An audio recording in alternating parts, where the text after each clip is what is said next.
1990년 일본 도쿄. 한 남자가 밤늦게 고속도로를 달리고 있었는데요. 그런데 차창 밖으로 뭔가가 보일 듯 말 듯 하는 게 자꾸만 신경이 쓰이는 겁니다. 그래서 남자가 창문을 열어 주변을 둘러보는데 깜짝이야. 왜 그래? 개가 쫓아오고 있었습니다. 그냥 개가 아니고요. 사람의 얼굴을 한 인면견이 희죽 웃으면서 자동차를 쫓아오고 있었던 겁니다. 더 등골이 쭈뼛 서는 건 대체 어떻게 쫓아오는 거야? 지금 시속 100km인데 말이야! 나 소름 돋아 지금. 너무 무서워. 평범한 개라면 시속 100km로 달리는 차를 절대 쫓아올 수가 없겠죠. 대체 그 개의 정체는 뭘까요? 소문을 넘어 목격자까지 속출을 하게 되자 인면견의 실체를 파헤치기 위해서 당시에 일본 모 방송에서도 목격자를 수문할 정도로 괴담은 급속도로 퍼져나갔습니다. 그런데 2010년 도쿄 카마타의 주택가에서 촬영된 CCTV 화면인데요. 어머. 무언가 슬그머니 등장을 합니다. 저거. 저기 있네. 눈, 코, 입까지 뚜렷한 사람의 얼굴, 인면견입니다. 헐. 이게 개라고? CCTV 사진을 본 일본 누리꾼들 사이에서는요. 얼마 전 이 동네에서 실종된 사람 아니야? 일본의 몇몇 심리학자들과 사람들의 주장에 따르면요. 인면견은 억울하게 죽은 사람의 영혼이 근처에 있던 개들에게 깃든 겁니다. 아닙니다. 인면견은 대학 실험실에서 탈출한 개입니다. 유전자 조작에 실패한 개예요. 이렇게 인면견의 정체를 두고 여러 가지 추측들이 난무했는데요. 하지만 이 CCTV 속 인면견의 정체는 끝내 밝혀지지 않았습니다. 만약 여러분이 인면견을 만난다면 어떻게 하시겠습니까? 2009년 너튜브에서 화제가 된 영상이 있습니다. 아 기분 나빠. 아니 뭐야 이게? 저렇게 왜 그래? 아니 저게 뭐야? 노래를 부르는 마네킹. 이뿐만이 아니라 고개와 손도 좌우로 움직이고요. 어떨 땐 정말 사람처럼 다리를 꼰치 앉아있기도 합니다. 그런데 말입니다. 얼마 뒤 흉흉한 괴담이 돌았습니다. 이 영상을 만든 사람은 연쇄 살인마다. 어머 무슨 소리예요?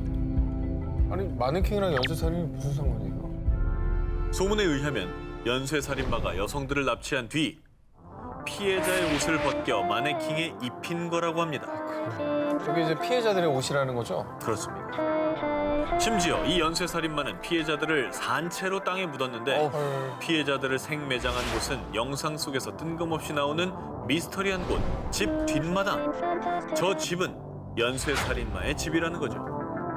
그래서 연쇄 살인마는 땅속에 생매장한 피해자들의 비명이 새어나올 때마다 마네킹에서 노래가 흘러나오도록 했다는 거죠. 그런데 말입니다. 누리꾼들의 추적으로 이 영상을 만든 사람의 정체가 밝혀졌는데요. 그는 바로 존 버저론이라는 남성이었습니다. 그런데 더 반전은 그는 괴담처럼 살인을 저지른 범죄자가 아닌 노래 부르는 프로그램인 보컬로이드 로봇을 만드는 제작자였습니다. 에이 진짜 몇 해 전에 홍보용으로 만든 건데 사람을 2009년에 다른 유저가 재업로드하면서 괴담이 양산된 거라고 합니다. 그런데 사실을 알게 된 이들은 알고 봐도 무섭다, 자꾸 노래하는 모습이 맴돈다 라며 여전히 노래하는 마네킹 후유증을 앓고 있다고 합니다. 자 이번엔 일본 아이들 사이에서 상당히 유명한 괴담을 준비했습니다. 추억의 동요와 신곡을 소개하는 일본의 방송 NHK의 프로그램 모두의 노래.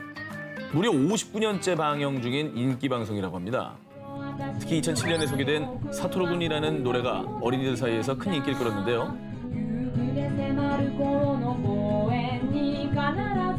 이거는 노래도 좀 음침한 데다가 네, 가사도 내용이 좀 밝진 않네요. 내용이. 이 노래는요 어릴 때 친구인 사토루 군에 대한 이야기를 담고 있는데 사토루 군이 얼마나 이상한 아이였냐 다음 가사에 그 이유가 나옵니다.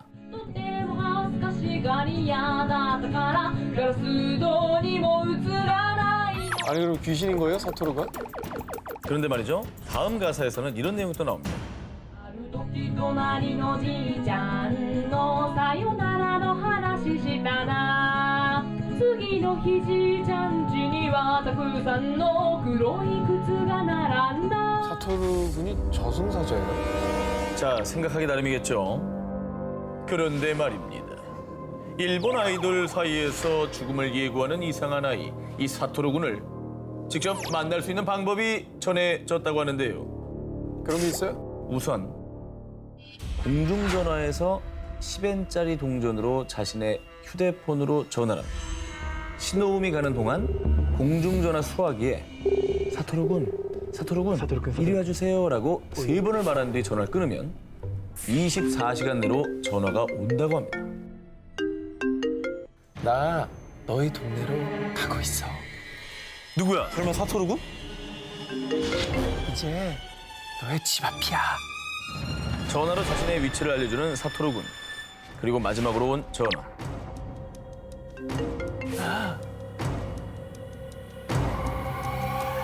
지금 내 뒤에 있어. 그럼에도 불구하고 아이들이 사토루 군을 만나고 싶어하는 이유가 있습니다. 사토루 군에게 미래 일이나 궁금한 걸 물어보면 정확하게 알려주기 때문이라고 하는데요. 그런데 사토루 군이 찾아왔을 때 주의를 할 점이 있다고 합니다. 절대 뒤돌아보지 말까. 그리고 이미 아는 걸 물어보지 말까. 마지막으로 사토루 군에게 들은 건 무조건 비밀로 할 것. 아니 말하면 어떻게 되길래? 만약에 이 3가지 중에 한 가지라도 지키지 않으면 화가 난 사토루 군이 저승으로 들어간다고 합니다. 일본 국민동요에 숨겨진 무서운 비밀. 하지만 아직도 아이들은 사토루 군을 만나기 위해 전화를 걸고 있습니다. 사토루 군, 이리 와주세요. 기자님들 혹시 손등박수 아십니까? 들어보셨어요? 박수를 이렇게 친다는 겁니까? 네, 손등박수. 이렇게? 뭐 이렇게 힘들게 살아요? 둘 다 잘하네. 이게 안 돼야 뭐야? 사람이야? 잘하는데 왜 비웃어? 뭔데 이게? 잘못한 거야? 일본에서는 이 손등박수를 심상치 않게 생각한다고 합니다. 일본 여성 아이돌 그룹 노기자카 46의 멤버 호리 미오나는 겁쟁이한테 하면 안 되는 행동으로 손등박수를 꼽기도 했는데요.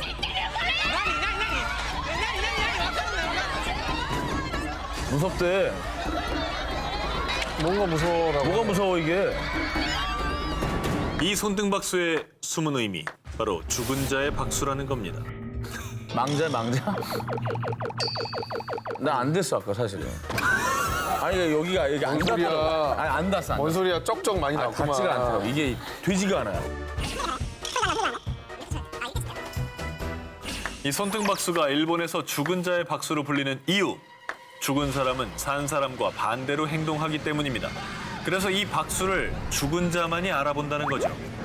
그리고 만약 누군가를 보고 이 손등박수를 치는 것은 빨리 저승으로 넘어가라 이런 뜻으로 상대를 저주하는 행위라고 합니다.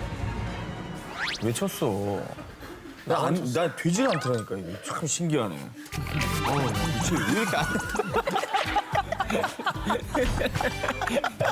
아유 초딩들 진짜.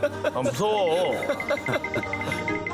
일본의 심령 현상 전문 사이트와 손등박수를 조사한 일본의 모 미디어에 따르면 일본의 전설적인 아이돌 그룹 모닝구 무스메를 만든 프로듀서 층쿠를 예로 들고 있는데요. 과거 그가 보컬로 활동했던 록밴드 샤란큐로 방송에 출연했을 때 그들이 무대에 등장하자 방청석에 있던 정체불명의 여성이 갑자기 손등박수를 치는 모습이 포착됐습니다. 어머 뭐야 왜 저래? 저러고 있지. 손이 왜 이렇지? 그런데 이후에 건강하던 그가 갑작스럽게 후두암을 진단받았고요. 어머. 결국 성대 수술을 받고 노래뿐 아니라 프로듀서 활동까지 중단하게 됐다는데요. 일본 심령 관련 매체나 손등박수를 믿는 사람들은 이게 다 손등박수 때문이라고 얘기한다고 합니다.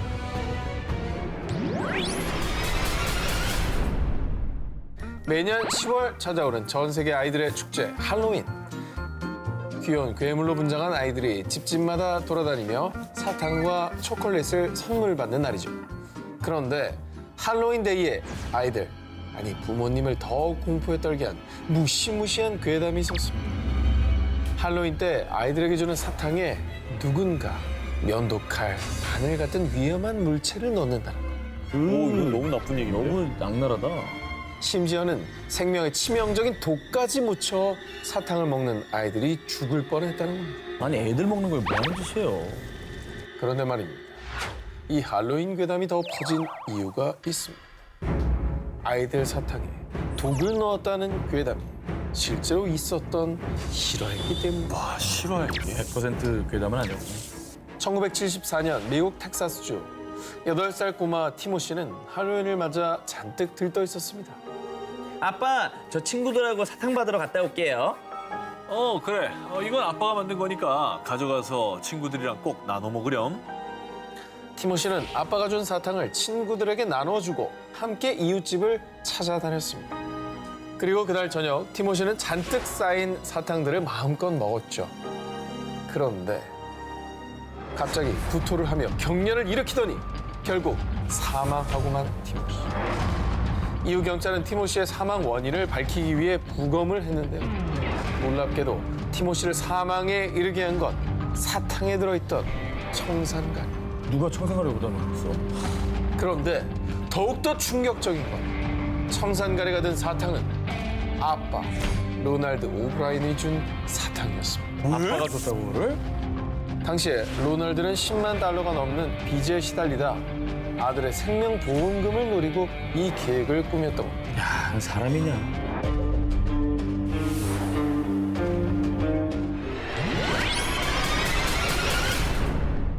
명실상부한 대한민국의 명문대 서울대학교. 그런데 말입니다. 다른 대학교들은 대부분 다 있는 이것이 서울대에는 없다는데요. 바로 예비 합격자 번호. 합격자가 등록을 포기했을 때를 대비해서 불합격자에게 차례로 주어지는 예비 번호. 하지만 서울대에서는 알려주지 않는다고 합니다. 왜? 그런데 그 이유를 두고 아주 오래전부터 떠돌던 한 괴담. 풍문에 의하면요. 2000년대 초까지만 해도 아싸! 나 예비 1번이다. 제발 되게 해주세요. 이렇게 서울대에도 예비번호가 있었답니다. 그런데 이 예비번호 때문에 큰 비극이 있었다는데요. 당시 서울대 의대 입시에서 예비번호 1번을 받은 학생이 자신의 합격을 위해 끔찍한 계획을 세웠으니 바로 살인 청부. 에이, 그런데 다행히도 청부 살인은 미수에 그쳤지만 이 사건이 알려져 이후 서울대에선 수험생들에게 예비번호를 알려주지 않게 됐다는데요. 게다가 한 커뮤니티에 서울대 입학처에 확인해보니 사실이라는데요? 라는 인증글까지 올라와 논란에 덩굴을 붙였죠. 뭐 말씀하신 그런 그 괴담이 뭐 좀 신빙성이 있잖아요. 왜냐면 워낙에 입시 위주의 시스템이고 서울대 만능주의고 그런 게 좀 만연했었으니까요, 당시에는. 뭐 오죽하면 예서가 김주영 선생님을 고용해서 맞아요. 코디네이터를 받겠습니까? 맞아요. 서울대에 가려고 한 거 아닙니까? 그래서 어떤 얘기가 돌았냐면 드라마가 서울대 청부 살인 사건을 모티브로 한 거 아니냐 뭐 이런 글도 있었고요. 그 사건이 다시 화두에 오르면서 실시간 검색어에 서울대 의대 청부 살인이 오르기도 했었습니다. 실검에 하지만 이 괴담에 대해 서울대 관계자는요. 대응할 가치가 없습니다 라고 답했고요. 무엇보다 이 괴담에 산통을 깨는 진실이 있었으니 서울대는요. 예비번호가 원래부터 없었습니다. 아 있다가 없어진 게 아니고. 한 번도 있었던 적이 없대요. 아, 아니 근데 왜 유독 다른 대학교는 알려준 데도 있는 걸로 알고 있거든요. 왜 그 학교는 안 알려주는 거예요? 모 신문 매체를 통해서 한 서울대 관계자가 답을 해줬는데 예비번호는 미등록자가 발생할 경우에만 사용하는 거지 사전에 공표할 수 있는 대상이 아니다라는 말을 했다고 합니다. 학생들을 둘러싼 입시, 성적 괴담, 이 모든 게 어쩌면 수험생들의 극심한 스트레스 때문에 만들어진 괴담은 아닐까요? 저게 정답입니다.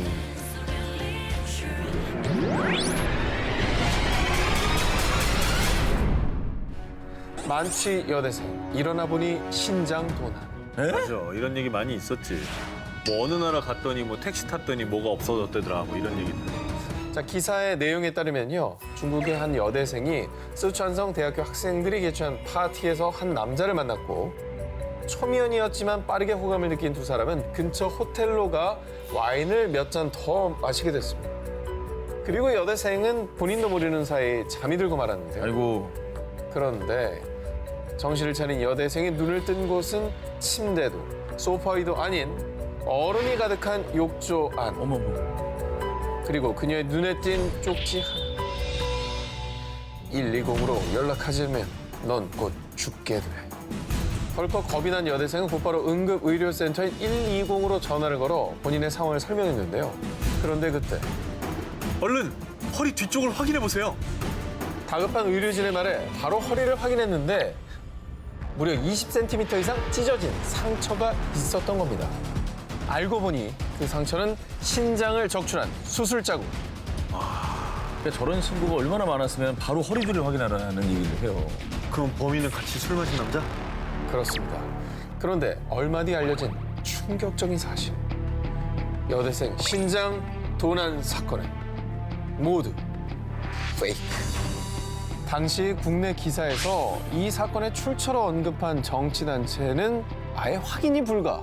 무슨 단체예요? 예, 저 단체가 이제 확인이 안 되는 단체인 거예요. 아니 저 기관 명으로만 봤을 땐 도대체 뭐 하는 단체인지 모르겠는데.